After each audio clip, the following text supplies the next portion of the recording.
22 अक्टूबर 2008 Satish Dhawan space centre से India ने अपना पहला लूनार मिशन लॉन्च किया, जिसका नाम था चंद्रयान फर्स्ट। इसका बजट था 386 करोड़ रुपए। 14 नवंबर 2008 को चंद्रयान फर्स्ट से मून इम्पैक्ट प्रोब अलग हुआ और 3:01 पर स्केल्टन क्रेटर से हिट हुआ और जिस पॉइंट पर यह हिट हुआ उस पॉइंट को नाम दिया गया जवाहर पॉइंट।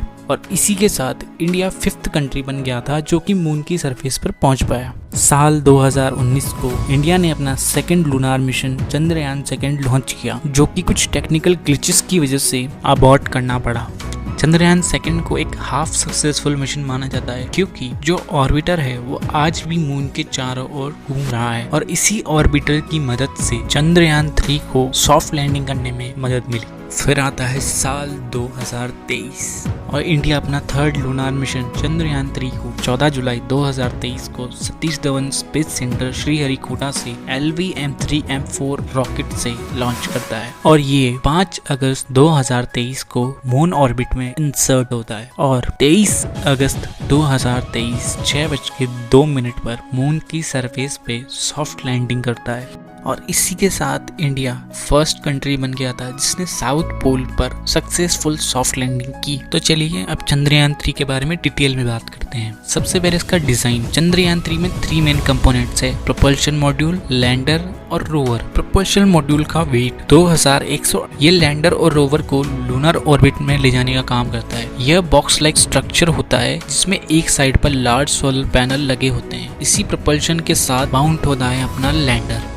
इसमें लैंडर को नाम दिया गया था विक्रम। विक्रम भी एक बॉक्स लाइक स्ट्रक्चर होता है जिसमें 4 लैंडिंग लेग्स तथा 4 थ्रस्टर लगे हुए हैं। ईच थ्रस्टर 800 न्यूटन का जो है थ्रस्ट प्रोड्यूस कर सकता है। चंद्रयान में चारों thruster screw rate changing capabilities रखते हैं जो कि चंद्रयान 2 में नहीं थी और चंद्रयान 2 में 5 थ्रस्टर लगे हुए थे। चंद्रयान 3 में लैंडर में LDV यानी कि लेजर डॉपलर वेलोसीमीटर लगा हुआ होता है। एल्टीट्यूड को 3 डायरेक्शन में मेजर करने में मदद करता है। लैंडर का मास 1726 किलो है। अब बात करते हैं थर्ड कंपोनेंट की जो कि है रोवर। ये 6 व्हील्ड व्हीकल है जिसका वेट 26 किलोग्राम है, जिसका नाम प्रज्ञान है। ये लूनर सरफेस पर मल्टीपल मेजरमेंट को परफॉर्म करेगा, जैसे कि लूनार सॉइल से water, history of lunar impact and the evolution of the moon atmosphere. अब बात करते हैं चंद्रयान 3 में लगे पेलोड्स यानी कि इंस्ट्रूमेंट्स के बारे में।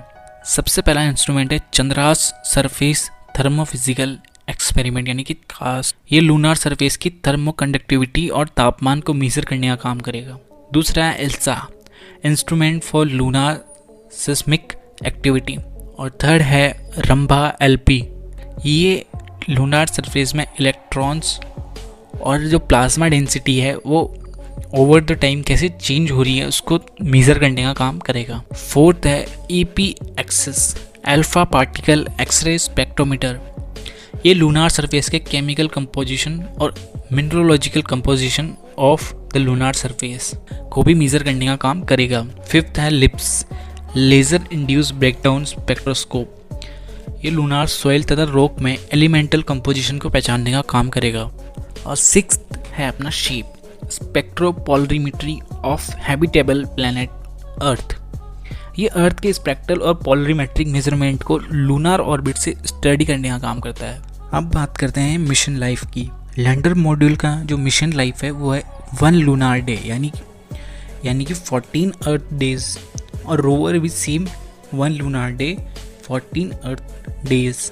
चंद्रयान 3 को 615 करोड़ रुपए यानी कि $US मिलियन के खर्च में बनाया गया है। आदि पुरुष मूवी के बजट से भी कम है। चंद्रयान 3 इसरो के लिए एक बहुत ही बड़ी उपलब्धि है तथा हर एक भारतीय के लिए गर्व का विषय है।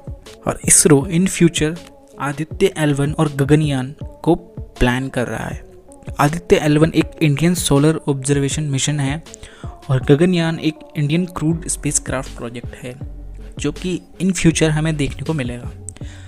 अगर आप यहाँ तक देख रहे हैं तो आपको वीडियो अच्छी लगी होगी और वीडियो अच्छी लग रही है तो वीडियो को लाइक करें और चैनल को सब्सक्राइब करें। Thank you.